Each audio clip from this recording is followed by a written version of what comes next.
اصول کافی میں روایت ہے مولانا یاضر الفقی میں بھی کہ جو تقیہ نہیں کرتا وہ بے دین اور بے ایمان ہے. کیا یہ روایت صحیح ہے؟ آپ مجھے بتائیں کہ رسول اللہ صلی اللہ علیہ وآلہ وسلم اتنے سال مکے میں تھے، کعبہ بت خانہ تھا، وہاں پہ سوال کا بتوں کی جواب تو دینا اللہ یار صاحب. میں سوال کے جواب دے رہا ہوں بھائی، پلیز. میں جب بات کروں تو میری بات کو نہ کاٹیں، ٹھیک ہے نا؟ ہے بات صحیح ہے، ٹھیک ہے او بھائی. جی یہی جواب ہے نا. وعدہ ہے ایک دوسرے کی بات کو نہ کاٹیں، ٹھیک ہے؟ جی صحیح ہے، اوکے. رسول اللہ صلی اللہ علیہ وآلہ وسلم مکے میں ہے، مکے میں بتوں کی پوجا ہو رہی ہے، کعبہ ایک بت خانہ ہے، اتنے بتیں ہیں کہ بے حساب، چھت پہ بتیں ہیں، اندر کعبے کے اندر بتیں ہیں، ارد گرد بتیں ہیں، لوگ طواف کر رہے ہیں بتوں کی، سجدے کر رہے ہیں بتوں کے، وہ نظر لا رہے ہیں بتوں کے، ذبح کر رہے ہیں بتوں کے، ٹھیک ہے نا؟ اشعار پڑھ رہے ہیں بتوں کے، عبادت کر رہے ہیں بتوں کے. اور رسول صلی اللہ علیہ وآلہ وسلم پیغمبر ہیں اللہ کی جانب سے، لیکن اپنے پیغمبری کو چھپاتے ہیں، توحید کے پیغام کو بہت سال تک چھپاتے ہیں. تو آپ مجھے بتائیے یہ اللہ کی دین میں سے ہے یا نہیں ہے؟ ہاں، تبلیغ کا حکم آ گیا تھا اس وقت، تبلیغ کا اللہ نے حکم نہیں دیا ہے، اعلانیہ نہیں. تبلیغ کا حکم ہاں، اس وقت آ گیا تھا. تو یہ کام اللہ نے کیا ہے، رسول صلی اللہ علیہ وآلہ وسلم نے کیا ہے یا نہیں کیا ہے؟ میرا سوال آپ سے یہ ہے. اللہ نے، اللہ کی جانب سے اور اچھا، رسول جب صلی اللہ علیہ وسلم کی جانب سے یہ حکم ہے یا جی نہیں ہے؟ 3 سال تک یہ حکم تھا، ٹھیک ہے، 3 بس سال ختم، تک. بس. اس کے بعد اچھا، جو اعلانیہ حکم ہوا ہے، اعلانیہ تبلیغ کا ہاں، حکم ہوا ہے، تو اس کے بعد پھر دین کو چھپانے کا پھر سے دوسرا حکم آیا تھا. اچھا، اس کا جواب میں بخاری سے دیتا ہوں کہ دین کا چھپانے کا حکم آیا تھا یا نہیں آیا تھا، ٹھیک ہے؟ اجازت ہے؟ نہیں آپ کو میرے سوال پتہ کا تو آپ جو ہاں میں وہ اس کا جواب دیتا ہوں پوائنٹ بخاری سے اگر آپ پوائنٹ اگر میرے سوالات کا جواب دیں گے تو میں آپ کا بہت بھائی مشکور و آپ کے ممنون سوال ہوگا. میرے دیکھیں سوال آپ کا اصل مقصد تھا کہ 12 ائمہ میں بالخصوص امام حسین اور امام مہدی کے بارے میں آپ کیا فرماتے ہیں اس یہ بھائی اس کا حدیث کے بھائی روشنی میں. آپ دیکھیں، میں جو جواب دوں گا اپنی مرضی سے دوں گا نا، آپ کی مرضی سے تو نہیں دینا میں نے. جی آپ سوال کر رہے ہیں، اعتراض کر رہے ہیں، میں اس طرح جواب دوں گا جو میری مرضی میں ہو. تقیہ پر اعتراض نہیں کر رہا اللہ یار صاحب، او کائنڈلی بھائی، میری پوائنٹ کو آپ کیچ کیجئے نا. میں تقیہ اچھا، پر اعتراض نہیں کر رہا، میں عرض کر رہا ہوں جو تقیہ نہ کرے وہ بے دین اور بے ایمان ہے. آپ یہ ہاں فرمائیں کہ 12 ائمہ وہ ٹریپ آپ بچا رہے بالخصوص ہیں نا، مجھے پتا ہے، مجھے پتا ہے آپ یہاں پہ ٹریپ بچا دیکھیں رہے ہیں، میں اسی کو سوال تو ٹریپ سے پورا بچنے کرنے دینا آپ مجھے. ہاں ٹھیک ہے، kindly let me okay complete my question. Okay 12 ائمہ بالخصوص امام حسین علیہ السلام اور امام مہدی کے بارے میں اس حدیث کی روشنی میں آپ کیا فرمائیں گے؟ ایک منٹ انہوں نے کس وقت تقیہ کیا تھا؟ میں بتاتا ہوں بھائی، میں اسے آپ کے سوال سمجھ گیا، اجازت دے میں جواب.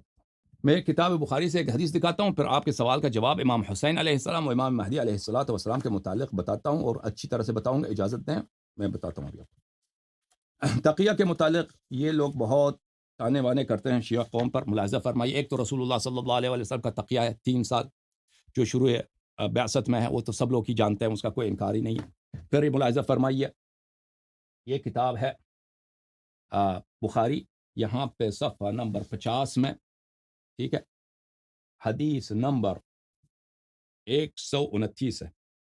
اچھا، یہاں پر روایت ہے،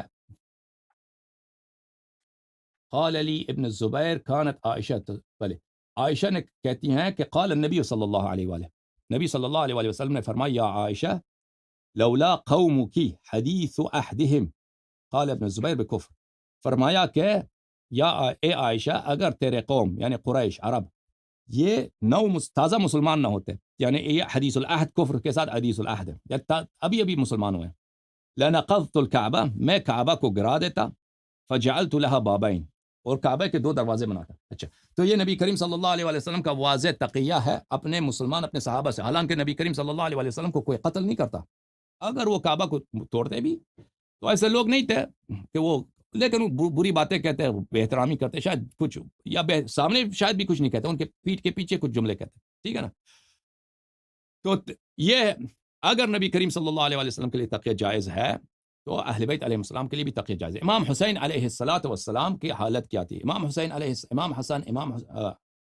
حسن اور امام حسین علیہ السلام کا صلح تھا معاویہ کے ساتھ، کہ معاویہ خلیفہ ہوگا اور جب یہ مر جائے گا اپنا جانشین تعین نہیں کرے گا. اگر اس وقت امام حسن علیہ السلام زندہ ہیں وہ خلیفہ بنیں گے، اور اگر امام حسن علیہ السلام زندہ نہیں ہے امام حسین علیہ السلام خلیفہ بنیں گے.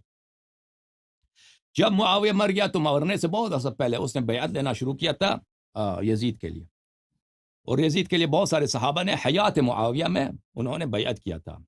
اور امام حسین علیہ السلام سے جب معاویہ مر گیا تو مدینہ کے حاکم نے بیعت مانگنا شروع کیا، تو امام حسین علیہ السلام مدینہ سے نکل گئے تاکہ وہاں پر کچھ مواقع پیش نہ آئے. مکے چلے گئے، مکے میں وہاں پہ تھے اور وہاں پر وہ نہ کسی کو دعوت دے رہے تھے جہاد کے لیے. یہ اہم واقعہ ہے، اچھی طرح سن لیں کہ مکے میں جب امام حسین علیہ السلام تھے تو وہ نہ کسی کو جہاد کی دعوت دے رہے تھے کہ ہم نے اٹھنا ہے یزید کے خلاف، بلکہ وہاں پہ وہ کہہ رہے تھے کہ ہم یہاں پہ عبادت خدا کے لیے آئے ہیں اور دیکھیں کیا ہوتا ہے. تو اس وقت جب وہ مکے میں تھے تو وہاں اس وقت کوفے سے لوگوں نے بہت ان سے کانٹیکٹ کیا، بہت لیٹرز آئے کوفے سے، اور بہت سارے ان کوفے سے جو لیٹرز آئے وہ بھیجنے والے خود بنی امیہ کے لوگ تھے کہ آپ یہاں کوفے آ جائیں، یہاں پہ لشکر آپ کا تیار ہے، ہم سب آپ سے بیعت کرتے ہیں اور آپ ہمارا امام بنیے. تو امام کے لیے تقیہ واجب ہوتا ہے کس وقت تک؟ اس وقت تک کہ اس پہ حجت تمام نہ ہو انصار کی وجہ سے. انصار اگر نصرت کریں، انصار یعنی مدد کرنے والے اگر جمع ہو جاتے ہیں اور وعدہ کرتے ہیں کہ ہم آپ کی مدد کرتے ہیں، تو اس وقت امام علیہ السلام کے لیے واجب ہو جاتا ہے کہ وہ قیام کریں. تو اس وقت امام حسین علیہ السلام جب مکے میں تھے اتنے لیٹرز آئے، ایک دن میں سینکڑوں ہزاروں لیٹر آتے تھے مختلف لوگ کہ آپ آ جائیں کوفہ. اور امام حسین علیہ السلام نے اپنا چچا زاد بھائی جناب مسلم ابن عقیل کو کوفہ بھیجا کہ تم وہاں کے حالات کو دیکھو. کوفہ آئے، لوگوں نے حضرت مسلم علیہ السلام سے بیعت کیا لوگوں نے. حضرت مسلم علیہ السلام نے جب حالات دیکھی کوفے کی تو انہوں نے خط لکھا اپنے بھائی امام حسین علیہ السلام کو، یہاں لوگ انہوں نے بیعت کی ہیں، لوگ آپ کے ساتھ ہیں، آپ تشریف لائیں. تو اس وقت جب دیکھیں جب لوگ نصرت کرتے ہیں تو اس وقت تقیہ حرام ہوتا ہے. جب لوگ آ جاتے ہیں وعدہ کرتے ہیں کہ آپ قدم بڑھائیے ہم آپ کے ساتھ ہیں، تو اس وقت تقیہ جائز نہیں ہوتا. تقیہ اس وقت ہوتا ہے جب آپ کے پاس پاور نہیں ہے، ہیلپرز نہیں ہے. امام حسین علیہ السلام وہاں سے چل پڑے. حضرت امیر المومنین علیہ السلام کا بھی یہی رویہ تھا. جب عثمان کا قتل ہوا ہے تو امیر المومنین علیہ السلام کسی کو نہیں بلایا کہ آؤ میرے سے بیعت کرو، میں آپ کا خلیفہ ہوں. لوگ سب خود آ گئے، اصرار کرتے تھے، منتیں کرتے تھے کہ آپ ہمارے امام ہیں، آپ جو ہیں یہ خلافت قبول کریں، ہماری بیعت قبول کریں. تو حضرت امیر المومنین علیہ السلام ان سے انکار کرتے تھے کہ نہیں چاہیے، مجھ سے جاؤ کسی اور سے بیعت کرو. تو وہ لوگ اصرار کرتے تھے کہ ہم آپ سے بیعت کرتے ہیں. تو خود امیر المومنین علیہ السلام نے نہج البلاغہ میں فرمایا لولا حضور الحاضر وقیام الحجة بوجود الناصر لألفیت وما اخذ الله على العلماء لا يقار على كذب المظلوم ولا غصب الظالم لألقيت حبلها على غاربها ولألفيتم دنياكم هذه أزهد عندي من عطفة عنز. کہ اگر حضور حاضر نہ ہوتے یعنی انصار نہ ہوتے، بیعت کرنے والے نہ ہوتے، وقیام الحجت بوجود الناصر، اور مجھ پہ حجت تمام نہ ہوتا، اور اللہ نے مجھ سے عہد نہ لیا ہوتا کہ میں نے مظلوم کا ساتھ دینا ہے، ظالم کے خلاف کھڑا ہونا ہے، تو میں خلافت کو چھوڑ دیتا اور تم دیکھ لیتے کہ یہ دنیا تمہاری جو ہے یہ بکری کے ناک میں جو نم ہے اس سے میرے لیے زیادہ مکروہ ہے، میرے اس میں کوئی رغبت نہیں ہے. تو اسی طرح بات یہ ہے کہ انصار جب آ جاتے ہیں ایک بہت تعداد، ہزاروں کی تعداد میں، کہ ہم آپ سے بیعت کرنا چاہتے ہیں، آپ ہمارے امام ہیں، تو اس وقت تقیہ حرام ہوا کرتی ہے. ٹھیک ہے نا. امام مہدی علیہ السلام جب قیام کریں گے، اس وقت قیام کریں گے جب اللہ ان کو اذن دیں گے، جب ان کو پتا ہوگا کہ ان کے پاس اتنے انصار ہیں کہ وہ اہل دنیا پر غلبہ کریں گے، تو اس وقت وہ قیام کریں گے اور اس وقت ان کے لیے تقیہ حرام ہوگا. یہ آپ کا جواب ہے اختصاراً. جی جناب. جھوم جاؤ، پرواز کرو، کیوں فخر سے سر اٹھا، کیونکہ اللہ تعالیٰ نے تمہیں انتخاب کیا. صراط حق پر صرف تم ہو، صراط ایمان پر صرف کیا، کیونکہ اللہ تعالیٰ نے تمہیں انتخاب کیا. صراط حق پر صرف تم ہو، صراط ایمان پر صرف